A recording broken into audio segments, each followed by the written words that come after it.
Catalunya ha estat històricament un país de mecenatge. Les causes que ho expliquen són, en bona part, la inacció d'un estat en contra que, durant segles, ha governat amb l'objectiu de destruir i liquidar la llengua i la cultura catalanes.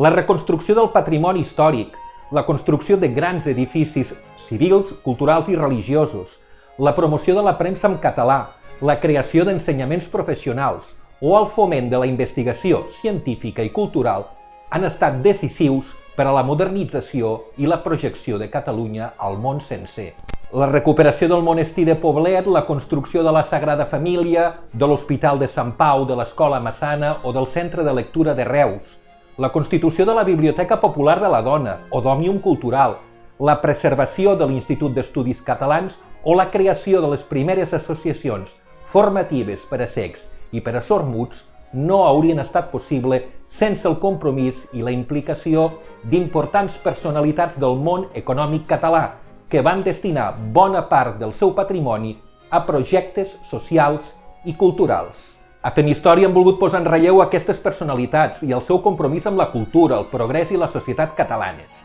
Personalitats que amb el seu compromís van contribuir de forma decisiva a traçar l'arquitectura de la Catalunya actual i la del futur, i hem realitzat 15 audiovisuals que, de forma resumida, volen divulgar la seva vida i la seva obra. I hem volgut rescatar aquestes històries en un moment especialment difícil, però esperançador, per explicar que aquells projectes, convertits en realitat, no tan sols van contribuir a la reconstrucció cultural i nacional de Catalunya, sinó que també es van convertir en autèntics motors econòmics generadors de riquesa que són la imatge de la Catalunya actual i que dibuixen la Catalunya del futur.